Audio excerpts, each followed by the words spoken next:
Hola, buen día a todos. Nosotros somos el equipo Azul Rey y nos tocó a nosotros exponer sobre los temas de circuitos electrónicos, circuitos cerámicos, circuitos impresos y cerámicos cristalinos.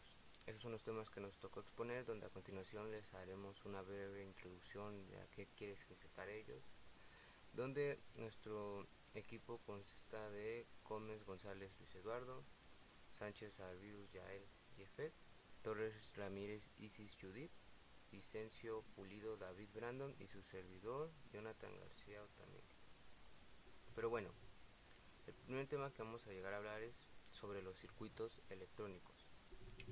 ¿Qué entendemos por circuitos electrónicos? Pues bien, los circuitos electrónicos son placas que se componen de materiales semiconductores que por lo regular se encuentran en un estado activo y pasivo, que esa actividad va a depender mucho sobre el flujo de los electrones. Esto va a hacer que genere, transmita, reciba o almacena una cierta información determinada, donde a continuación hablaremos sobre las partes que tiene a tener un circuito electrónico. Elementos de un circuito electrónico y sus componentes. En un circuito electrónico consta de 5 tipos de elementos fundamentales, como vendrían siendo los elementos generadores, los conductores, receptores, los elementos de maniobra y control y los de protección. Para que exista un circuito electrónico mínimo debe de constar con 3 tipos de elementos, que vendría siendo un generador, un medio conductor y un receptor. Empecemos hablando por los primeros, los elementos generadores. Básicamente son los que nos van a proporcionar la energía al circuito y provocan la diferencia de carga eléctrica. Algunos ejemplos de estos componentes vendrían siendo las pilas, las baterías electroquímicas, los alternadores, los dínamos, etcétera, etcétera. En el caso de las pilas y las baterías, son acumuladores de energía eléctrica en su interior y que la van soltando cuando ésta se conecta a un circuito eléctrico. Las pilas tienen un lado positivo y uno negativo. Al lado positivo se le denomina como ánodo y al lado negativo como cátodo. Entonces se puede decir que un circuito fluye de un lado positivo a uno negativo. En el caso de las pilas y las baterías electroquímicas, acumulan energía y también proporcionan corriente continua gracias a unas reacciones químicas que tienen dentro de ellas. Los generadores producen energía eléctrica a partir de otra fuente de energía. Los alternadores y los dínamos transforman la energía mecánica en energía eléctrica. Los primeros producen corriente alterna y los segundos corriente continua. En el caso de las fuentes de alimentación, son dispositivos que van a convertir la corriente alterna a otro tipo de corriente según la que se vaya a utilizar. Como punto número 2 tenemos a los conductores, que básicamente para que en nuestro circuito circule la corriente necesitamos un medio conductor. Este medio conductor está formado por un material conductor que va a ser el que presente muy poca resistencia al paso de la corriente eléctrica. Algunos ejemplos de estos conductores podrían ser los cables, las placas de prototipos, protoboards o placas de circuitos impresos. En el caso de los cables, son los que están formados en general por un conjunto de hilos de cobre que vendría siendo nuestro material conductor y que están cubiertos por una envoltura de plástico que vendría siendo nuestro material aislante. Las placas de prototipos o protoboard son los que se usan para hacer pruebas de circuitos y comprobar que funciona nuestro circuito electrónico antes de soldar nuestro circuito definitivo. Las placas de circuito impresos, en ellos circula la corriente eléctrica por unos caminos de cobre y los componentes se soldan a la placa con estaño. Como número 3 tenemos a los receptores, que son básicamente elementos capaces de aprovechar el paso de la corriente eléctrica para producir algún efecto y también transforman la energía eléctrica a otro tipo de energía. Entre ellos podemos ver algunos elementos como la lámpara, el diodo LED, el zumbador, motor, resistencia y el altavoz, etcétera, etcétera. Les voy a hablar sobre la resistencia, que es el componente que podemos encontrar muy común en nuestros circuitos, que básicamente nos sirven para limitar la corriente que circula por una rama de un circuito eléctrico y también para regular el voltaje del mismo. Como para las resistencias se creó un código de colores de resistencias. ¿Por qué? Bueno, es que dependiendo de nuestro circuito electrónico, nosotros tenemos que elegir la resistencia adecuada para dicho circuito. Por lo tanto, existen una gran variedad de resistencias que tienen colores. Cada color tiene un valor, un multiplicador y una tolerancia.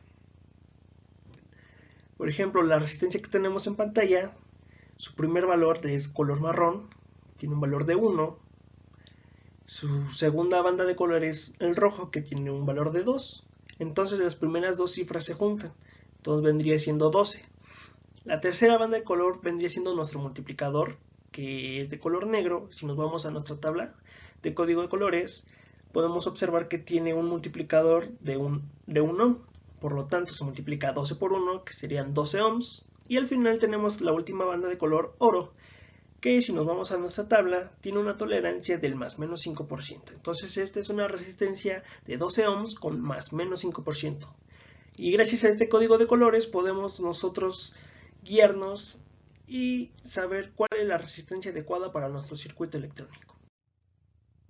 Como punto número 4 tenemos a los elementos de maniobra y control, que básicamente nos permiten abrir y cerrar nuestro circuito electrónico cuando nosotros lo necesitemos. Algunos ejemplos de elementos podemos encontrar el interruptor, pulsadores NA, NC, microinterruptor, el conmutador unipolar, el conmutador bipolar y el relé, etcétera, etcétera.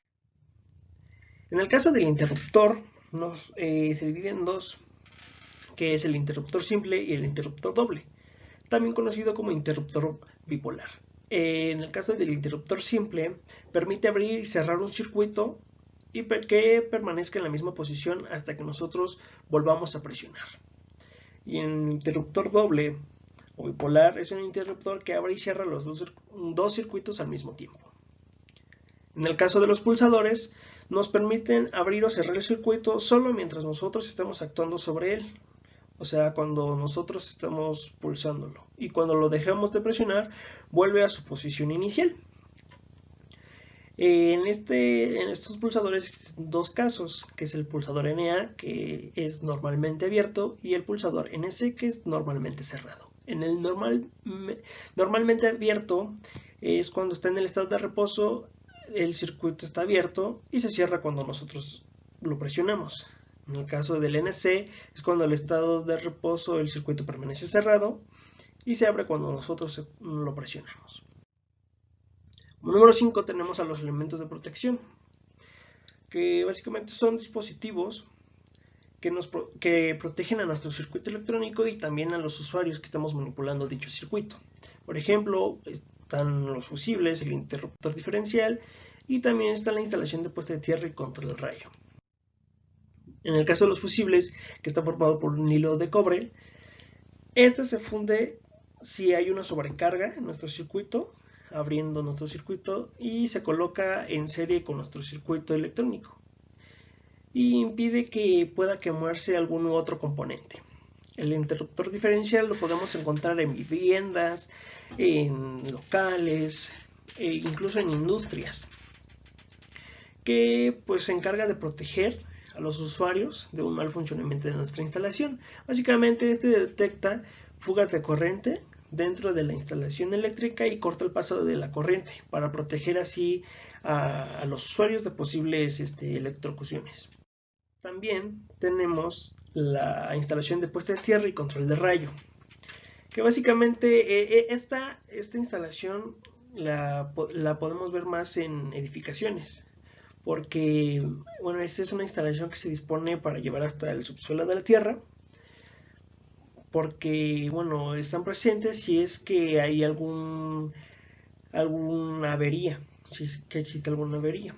pueda perjudicar al edificio. También esta instalación contra el rayo añade la puesta de tierra en un pararrayos que atrae a los rayos que caen en el edificio, y también esto lo lleva hasta la tierra y evita causas de daño al edificio y a los ocupantes del mismo.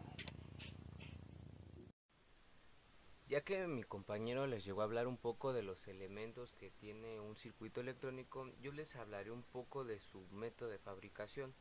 Existen dos principales métodos, que es el artificial y ¿cómo se llama? El manual, perdón. El artificial, pues como podemos observar en la pantalla, es simplemente consta de un robot que hace todo el proceso. No necesita personas a la hora de hacer el método manual, que a continuación les hablaré.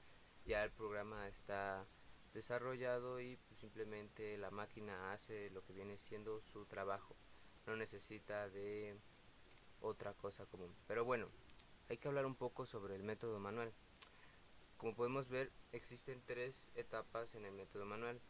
Una es el proceso de impresión, dos el ensamblaje de los elementos y tres la unión de placas. ¿En qué consta el proceso de impresión?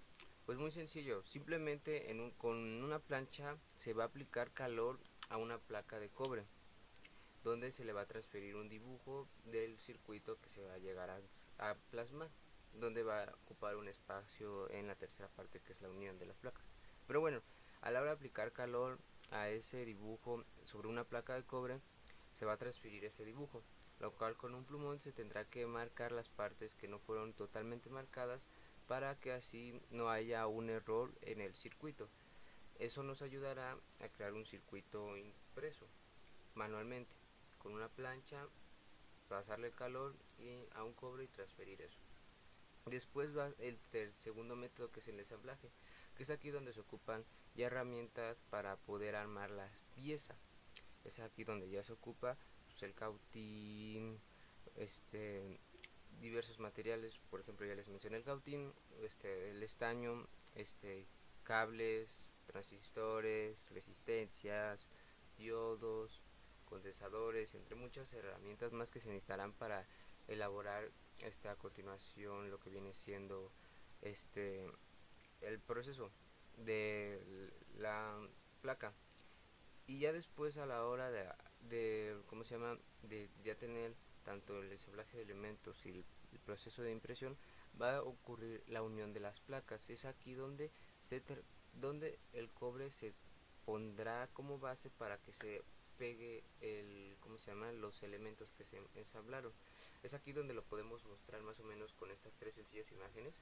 Es aquí donde en el proceso de impresión podemos observar cómo de un circuito X se le pone una pequeña planchada en una capa de cobre y se transmite el circuito. Es ahí donde con un plumón se marca, como les dije, para que no pierda ese circuito.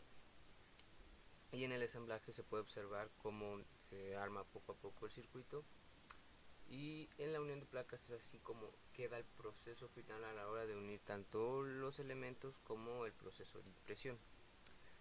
Esto, si se pueden notar, lo encontramos por lo regular siempre en las computadoras, en las televisiones, en celulares, en tableta, inclusive creo que en los controles, en ciertos aparatos electrónicos que tenemos a nuestro alrededor. Pero bueno, al saber esto tenemos que saber que hay unas ciertas ventajas y desventajas, pero no son muchas las desventajas. Pero bueno, a continuación las ventajas las podemos dividir en dos tipos, que son en un circuito paralelo y un circuito en serie. En un circuito paralelo las ventajas se mantiene el mismo voltaje.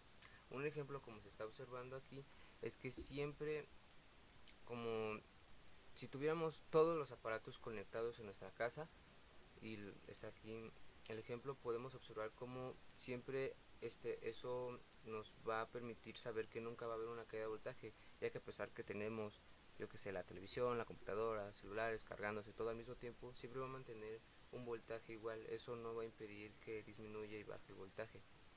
Y en un circuito en serie, siempre hay siempre va a requerir una caída de voltaje.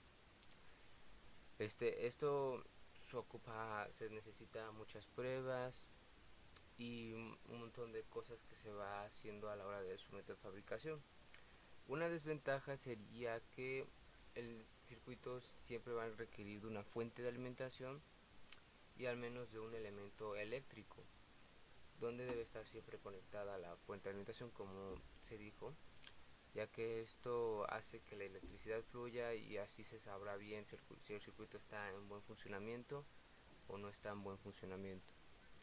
Pero bueno, esto sería parte hasta el momento de circuitos electrónicos, donde a continuación se hablará de los siguientes temas que nuestros compañeros nos expondrán. Ahora hablaremos acerca de los circuitos impresos.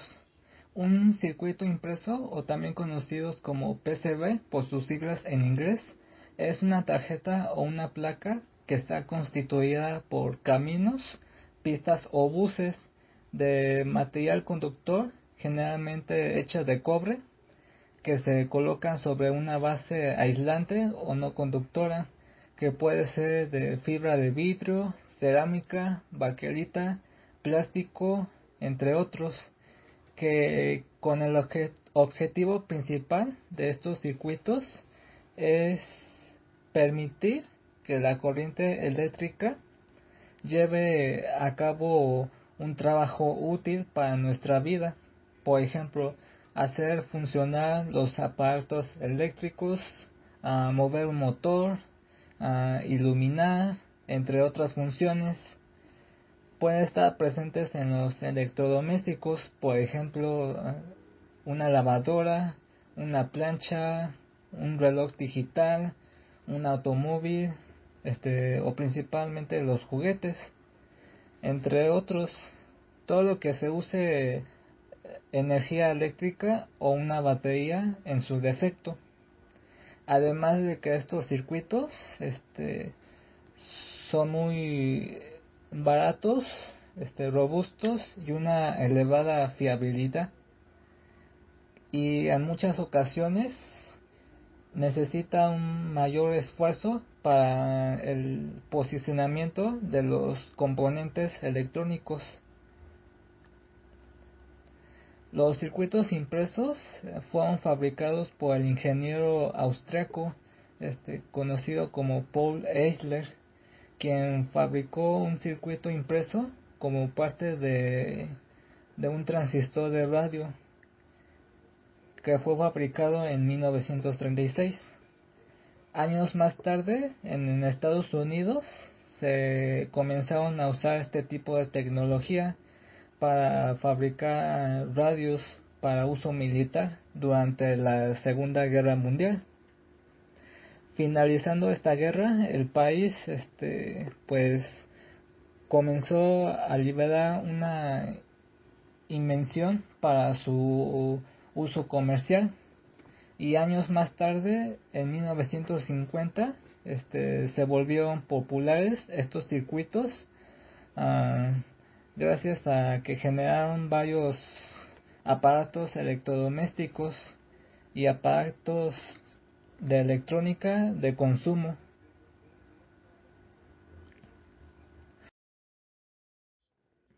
Algunos elementos que se presentan en los circuitos impresos son un soporte aislante. Como mencionamos anteriormente, es un material no conductor, que puede ser fibra de vidrio, cerámicas, baquelita, plástico, entre otros.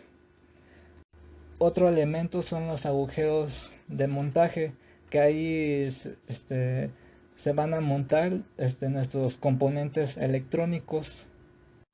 El tercero son los conectores de interconexión, las pistas o buses que están hechas generalmente de cobre, y las plataformas de entrada y de salida son las entradas y salidas de una fuente de alimentación. Como vemos en la siguiente imagen, abajo son las capas en que se presenta los circuitos impresos. En la primera capa como mencionamos, es el soporte aislante. El segundo es el tipo de cobre que va unida al material aislante. Y el tercero es la serigrafía de componentes, que ahí va a ser el dibujo o el diseño del circuito que se va a fabricar, que ahí va dependiendo, que hay formas o métodos de producción de estos circuitos. Tipos de circuitos impresos. Existen 5 tipos de circuitos impresos. Uno de ellos es el PCB de una cara. Y como está hecha, como dice su nombre, de una sola capa de un sustrato. Solamente está recubierto de cobre de un solo lado. Ahí es donde soldamos nuestros componentes eléctricos.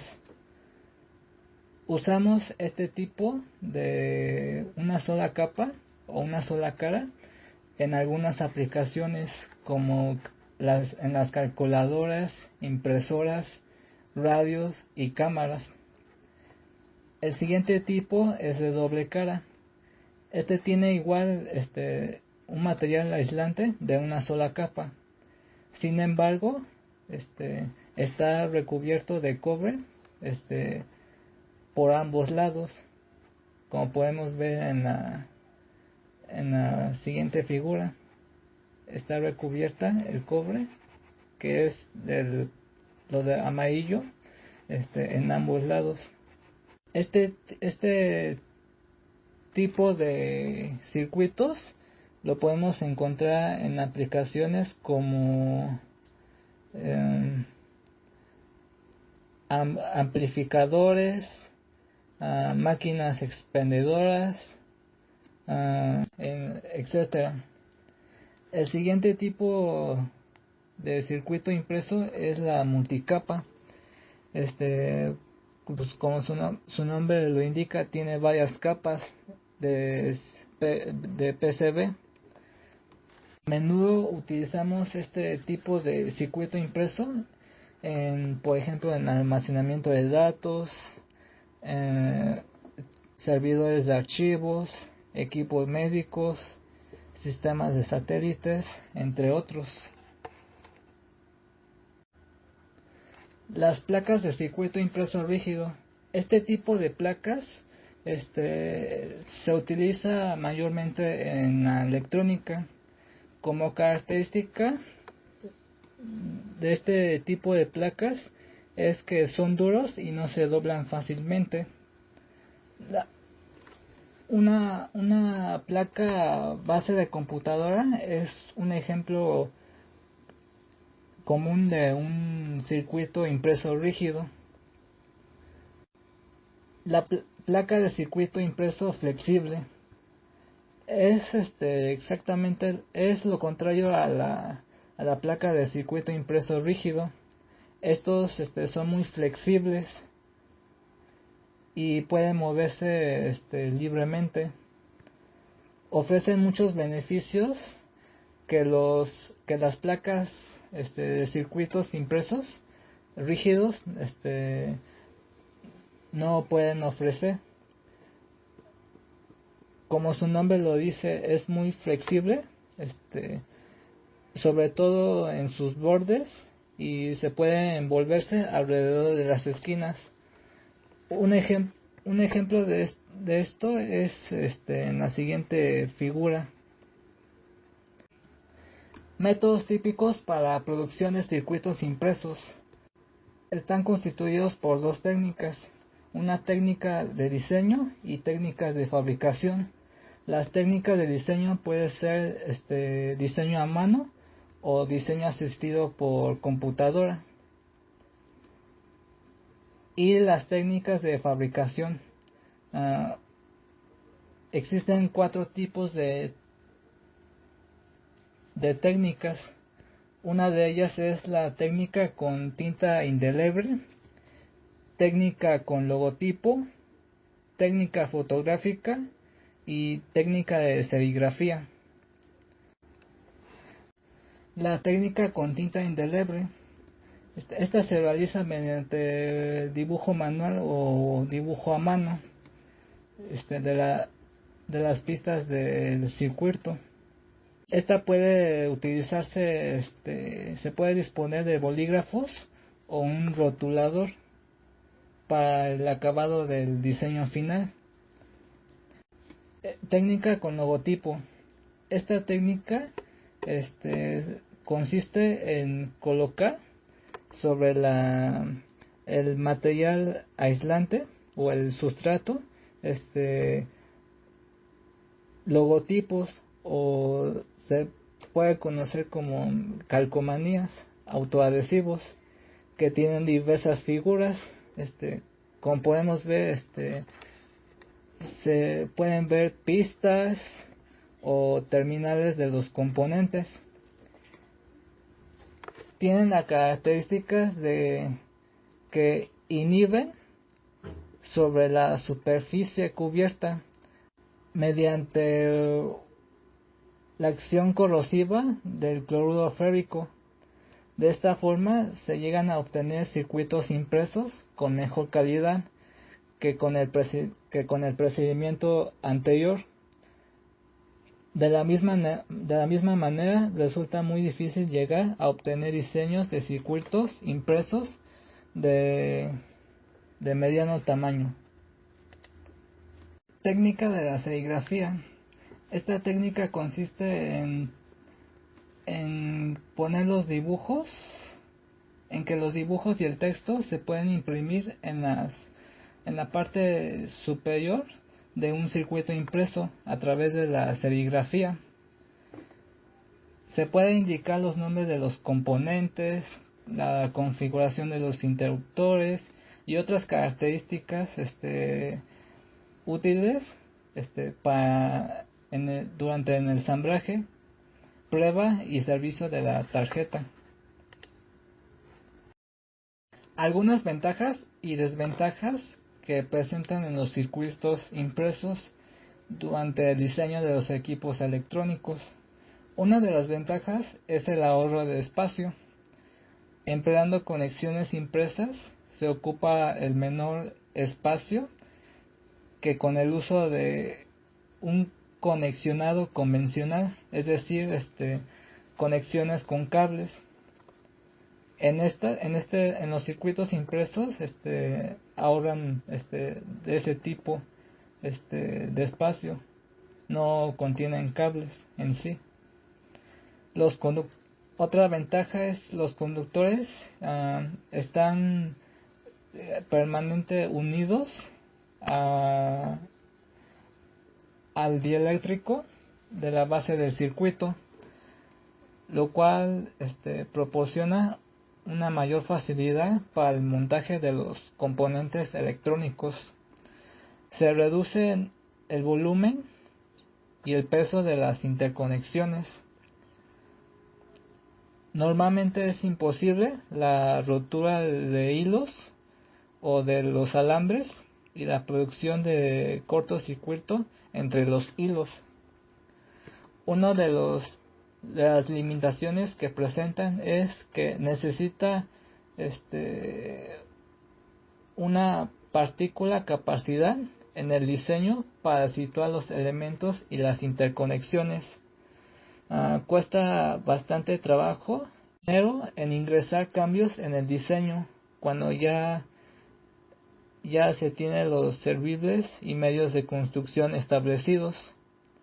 En el tiempo empleado en la etapa del diseño influye desde la iniciación del diseño hasta la distribución del resultado definitivo y otras adversidades encontradas en la reparación de los circuitos impresos. Ok, a mí me tocó exponer sobre los circuitos integrados. ¿Qué son los circuitos integrados? En sí, los circuitos integrados es una placa de silicio de una oblea de silicio que está conectada internamente con más pines. Entonces son como tal un circuito donde se interconectan otras conexiones que aplicarían a otra función, ¿no? En este caso, como se ve en la imagen, es una oblea. En medio la oblea de silicio interconecta entre todas las patas del circuito integrado, lo que lo hace más chiquito y mucho más estético, y podemos hacer circuitos más chiquitos. Por lo regular, los circuitos integrados están hechos de una oblea semiconductora de silicio y pues se fabrican para muchas cosas, por ejemplo resistores, condensadores, transistores, diodos, más o menos. Las obleas de silicio en sí, las obleas de silicio llevan un proceso para fabricarse, pero como tal, como se muestra en la imagen, es una capa fina de un material semiconductor. Por lo regular, más bien la mayoría de veces es de silicio o de germanio, son de lo que más se puede fabricar los semiconductores o los circuitos integrados, y lo cual tiene una forma circular en su proceso de fabricación. Como se muestra en las imágenes, es como su forma inicial, y de ahí, a partir de eso, se formarán los circuitos integrados. Ok, de esos circuitos integrados se pueden salir, por ejemplo, como se ve en la imagen, MOSFET, SCRs, transistores PNP, que, como dice aquí en la diapositiva, las obleas de silicio son un componente clave para los circuitos. O sea, nos ayudó bastante los circuitos integrados para tener celulares, computadoras, para crecer en la tecnología. La fabricación, a decir verdad, para fabricar una oblea de silicio es bastante complicado, ya que lleva un proceso químico para dejar el silicio puro, lo que ayudaría bastante a los circuitos, más que nada para que tengan para que conduzcan, y de ahí llevan a distintas variaciones de los circuitos. Por ejemplo, de ahí, a partir de esto, se llegarían a los semiconductores. Los semiconductores hay dos tipos. En sí, hay semiconductores intrínsecos, que cuando un material es semiconductor intrínseco es capaz de transmitir electricidad en su estado puro. O sea, sin impurezas ni átomos de otro tipo de estructura. O sea, son limpios, un elemento como tal. Y un semiconductor intrínseco, a diferencia del otro tipo de semiconductor, tiene un pequeño porcentaje de impureza. O sea, a impureza nos referimos a que es combinado con otro elemento. Entonces ya no como tal sería un elemento puro. Entonces sería dos tipos de elementos. A la estructura molecular cristalina del silicio o del germanio, como mencioné anteriormente, se le pueden introducir ciertas alteraciones con distintos tipos de elementos. Hay una variedad bastante grande, pero por lo regular para el primer material, que es el semiconductor, que es silicio o germanio, es lo que más se ocupa. Y a partir de esos, de los semiconductores intrínsecos, salen dos tipos: material del tipo N y tipo P. Entonces, para los tipo P, se les enriquece más el material para que pues tengan cargas positivas, y el de tipo N se le induce cargas de otro material. Bueno, se enriquece menos para que pasen más electrones. Y pues hasta aquí mi parte de circuitos integrados. Seguiría mi compañero. Buenas tardes, mi nombre es Torres Ramírez Isis Judith y el tema que voy a exponer es el de los cerámicos cristalinos. Dentro de estos se encuentran los silicatos, los óxidos cerámicos y los cerámicos iónicos. Bueno, para comenzar comenzaremos definiendo qué es un cerámico. Un cerámico es un material sólido inorgánico no metálico, enlazado principalmente mediante enlaces covalentes y o iónicos. Hay que recordar que un enlace covalente es el que se produce en dos átomos no metálicos. Estos se unen y comparten uno o más de sus electrones del último nivel para alcanzar así la regla del octeto. Y bueno, los iónicos son los que normalmente se producen entre elementos metales y no metales con diferente electronegatividad, que ocurre cuando un átomo cede un electrón al otro, a fin de que ambos alcancen una estabilidad electrónica. Bueno, los cerámicos se caracterizan por forjarse en hornos a muy altas temperaturas. Cada uno tiene una apariencia diferente. Por ejemplo, puede presentar texturas arcillosas, transparentes, vítreas, coloridas, etc. Sin embargo, en común, comparten una dureza inusual.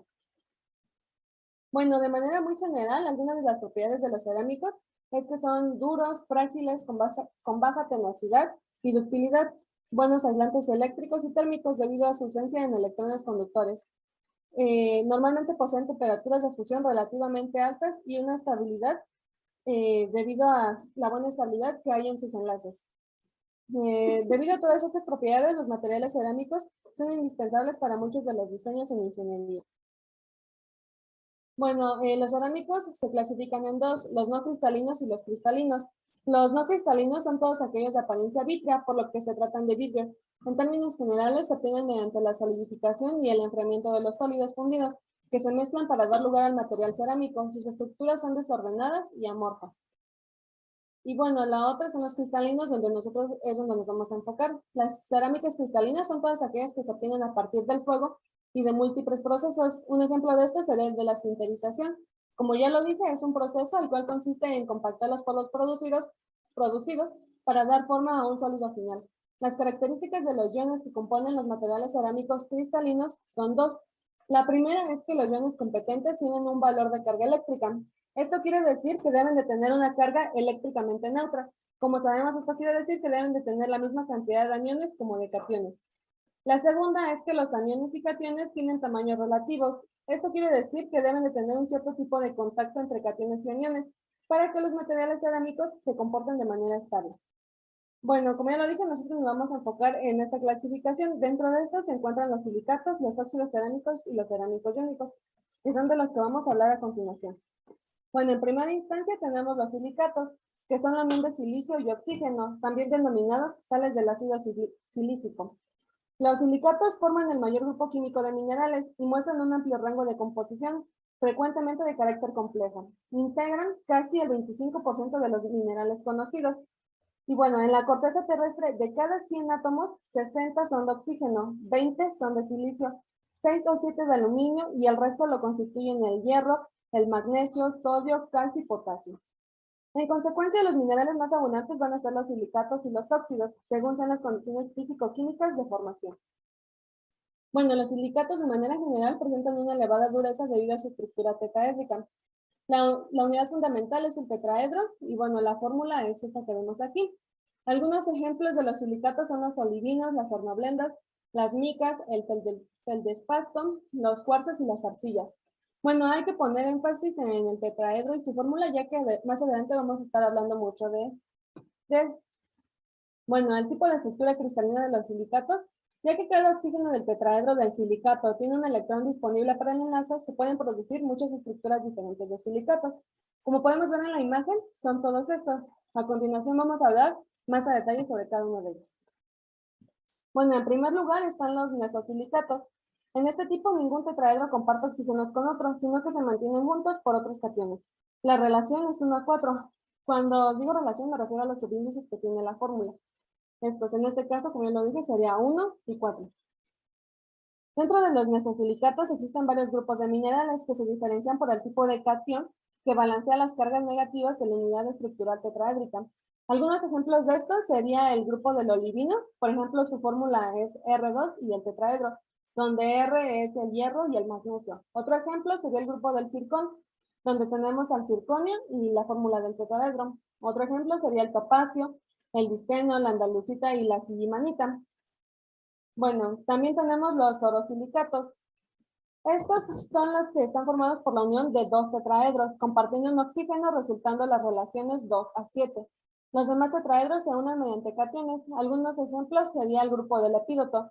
Y bueno, su fórmula general del grupo del epídoto es esta que tenemos aquí abajo.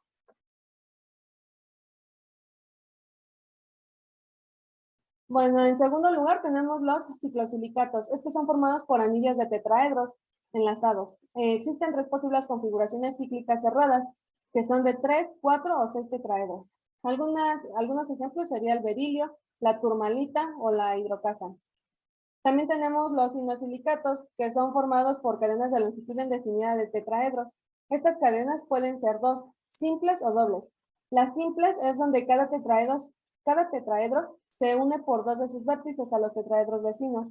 El motivo estructural es este que tenemos aquí, y bueno, se unen por medio de elementos metálicos. Los segundos, que son los dobles, es en los cuales las cadenas simples se unen compartiendo un oxígeno de cada 2 tetraedros. El motivo estructural es este que tenemos aquí.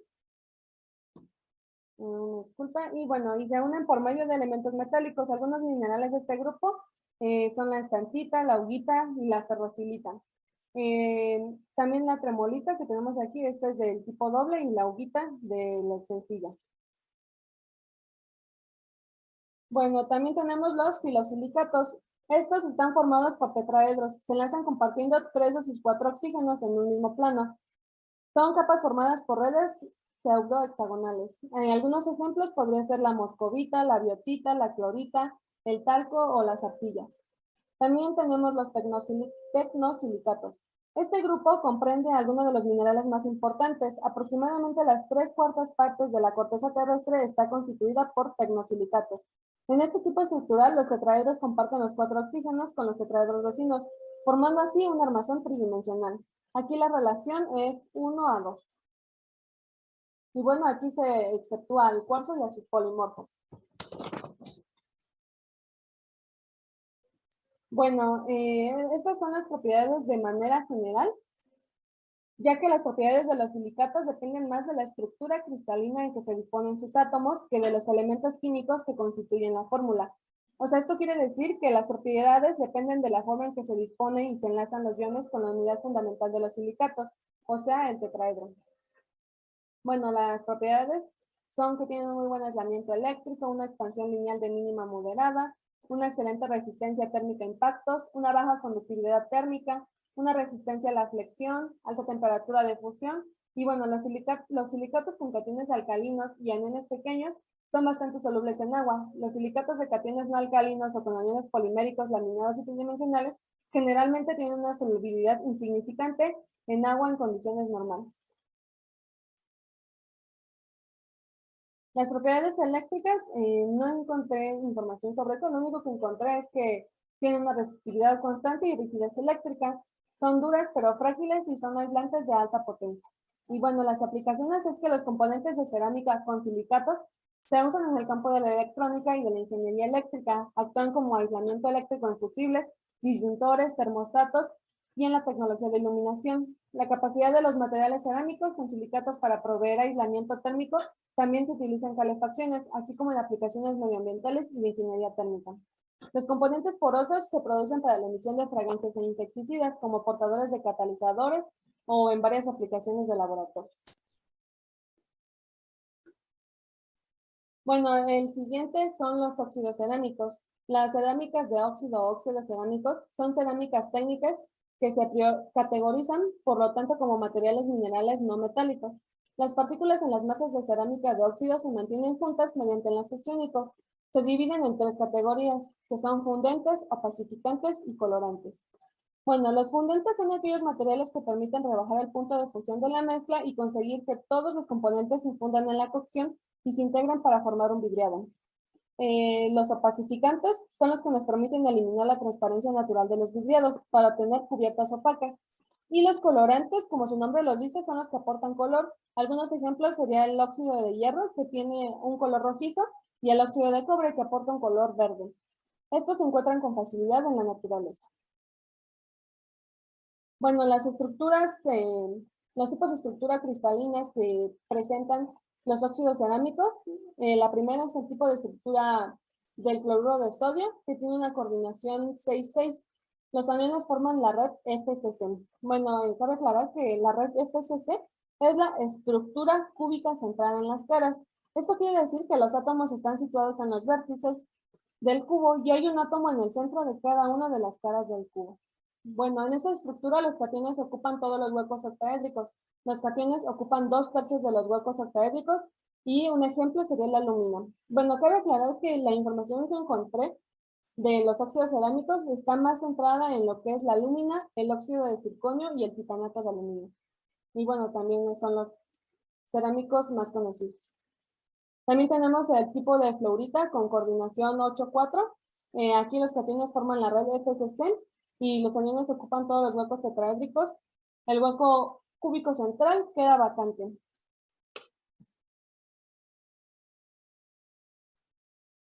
También tenemos el tipo antifluorita, tiene una coordinación 4,8. Aquí los aniones forman la red FCC. Los cationes ocupan todos los huecos tetraédricos. También tenemos el tipo blenda de zinc, tiene una coordinación 4,4. Los aniones forman la red FCC. Los cationes ocupan un medio de los huecos tetraédricos. También tenemos la estructura de óxidos complejos. Esta se basa en un sistema cúbico y se localizan más de 2 tipos de iones en la celda unitaria. La posición octaédrica, como en la tetraédrica, está parcial o completamente ocupada por iones. Bueno, las propiedades. Como ya lo mencioné, solamente encontré información de lo que es la alúmina, el óxido de circonio. Y bueno, enfocándonos en la alúmina, las propiedades es que tiene un muy buen aislamiento eléctrico, una fuerza mecánica entre moderada y sumamente alta, una fuerza compresiva muy alta, una alta dureza, una conductividad térmica moderada, una alta resistencia a la corrosión, buenas propiedades de deslizamiento, una baja densidad y una temperatura operativa sin carga mecánica. Es bioinerte y compatible con los alimentos. Bueno, refiriéndonos en el óxido de circonio, algunas propiedades es que tiene elevada expansión térmica, un excelente aislamiento térmico, baja conductividad térmica, una muy alta resistencia a propagación de roturas, resistencia a fracturas elevada, una capacidad para conducir los iones de oxígeno, y en el caso del titanato de aluminio, es que tiene una excelente resistencia térmica a impactos, una expansión térmica muy baja, un alto aislamiento térmico, un módulo de Young bajo, buena resistencia química, una baja humectabilidad con metales fundidos. Bueno, las aplicaciones en el caso de la alúmina es, ya que los materiales químicos a base de alúmina tienen altos puntos de fusión y alta resistencia química, son deseables como componentes en aislantes térmicos, microchips, bujías y disipadores térmicos aislantes. En el caso del óxido de circonio se usa entre otras aplicaciones como herramienta para el moldeado de cables, material auxiliar en procesos de soldadura, como anillos de aislamiento en los procesos térmicos y células de medición de oxígeno en zonas lambda. Y bueno, vamos con el último apartado, que serían los cerámicos iónicos. Estos son formados por un metal y un no metal a través de la unión por atracción electrostática entre positivo y negativo. Este tipo de enlace es el predominante en los cerámicos, donde los electrones de valencia del elemento metálico son liberados para formar los cationes y simultáneamente estos electrones son atrapados por los átomos del elemento no metálico para formar aniones. Bueno, dada su naturaleza, las partículas cargadas se colocan de manera ordenada, constituyendo cristales iónicos, en donde la estructura cristalina formada por los aniones puede ser distinta de la que forman los cationes. El diferente tamaño de partícula entre aniones y cationes es la causa de que la forma de empaquetamiento no sea compacta. Bueno, los tipos de estructura que presentan, bueno, algunas ya hablé de ellas, por ejemplo, en este caso, la estructura del cloruro de sodio, ya había hablado en los óxidos cerámicos. Bueno, como ya sabemos, esta estructura es del tipo AX, posee un número de coordinación tanto para los cationes y los aniones de 6. Y bueno, algunos ejemplos cerámicos sería el óxido de calcio, el óxido de magnesio, el óxido de hierro, etcétera. Bueno, también tenemos la estructura cristalina del cloruro de cesio, perdón. El número de coordinación es 8 para ambos tipos de iones. Esta es el intercambio de las posiciones de los iones positivos y negativos y reduce la misma estructura. Me refiero a la de AX. Bueno, esta estructura presenta, como ya había mencionado, la red FCC. y bueno, distintos tipos de iones ocupan esta red. También tenemos la estructura cristalina del sulfuro de zinc o estructura de la blenda, también se le conoce. O también la estructura de la escalerita. Bueno, esta estructura es del tipo AX también, en la cual el número de coordinación es 4, o sea, todos los iones están en coordinación tetraédrica. También tenemos la estructura cristalina de la fluorita. En estos compuestos se destacan por la fórmula química AMXP, donde los subíndices M o P deben de ser diferentes de 1. Algunos ejemplos podría ser el fluoruro de calcio, el óxido de torio, el dióxido de uranio, etc. También tenemos la estructura perovskita. Esta es típica del titanato de bario. Tiene una celda unitaria que se puede visualizar como una formación de 8 cubos más pequeños. En las esquinas de un cubo están los iones de bario. Bueno, refiriéndonos al titanato de bario, su estructura están, como ya lo mencioné, en las esquinas del cubo están los iones de bario. Los iones de oxígeno llenarán los sitios centrados en las caras y los iones de titanio ocuparán los sitios centrados en el cuerpo. La distorsión de la celda unitaria produce una señal eléctrica, lo que permite que ciertos titanatos sirvan como transductores. También tenemos la estructura de Spinel. Esta estructura es típica de esta fórmula, que su nombre es espinela. Tiene una celda unitaria que se puede visualizar como una formación de 8 cubos más pequeños. En cada uno de estos cubos menores se localizan iones de oxígeno en las posiciones normales de una CFP. Dentro de los cubos pequeños hay 4 sitios intersticiales octaédricos y 8 sitios intersticiales tetraédricos, de los cuales los cationes ocupan 3. Bueno, en espinel normal los iones bivalentes ocupan sitios tetraédricos y los triviales los tetraédricos. Por último tenemos el grafito. El grafito es una de las formas cristalinas del carbono. Algunas veces se le considera material cerámico, aunque el carbono es un elemento y no una combinación de átomos metálicos y no metálicos. El grafito tiene una estructura hexagonal por capas y se utiliza como material refractario, lubricante y o fibra. Bueno, las propiedades, realmente no encontré mucha información, pero estas son algunas de las propiedades que presentan los ejemplos que mencioné. Por ejemplo, son frágiles, rígidos, aislantes del calor y de la electricidad, tienen una baja expansión y fallas térmicas, una baja conductividad eléctrica y térmica, un alto punto de fusión, una buena estabilidad química y térmica y una elevada resistencia a la compresión. Bueno, las aplicaciones de igual manera no encontré información, pero por lo general son pobres conductores de la electricidad y se usan con frecuencia como aislantes en aplicaciones eléctricas. Un ejemplo común es el de las bujías automotrices, en las que un aislante de cerámica separa los componentes metálicos. Y bueno, estas son las referencias y esto sería todo de mi parte. Muchas gracias por la atención prestada. Y esto sería todo por nuestra parte. Espero que les haya agradado o gustado nuestra pequeña exposición sobre los circuitos electrónicos, los circuitos impresos, integrados y cerámicos cristalinos. Y esto sería todo por nuestra parte. Hasta la próxima.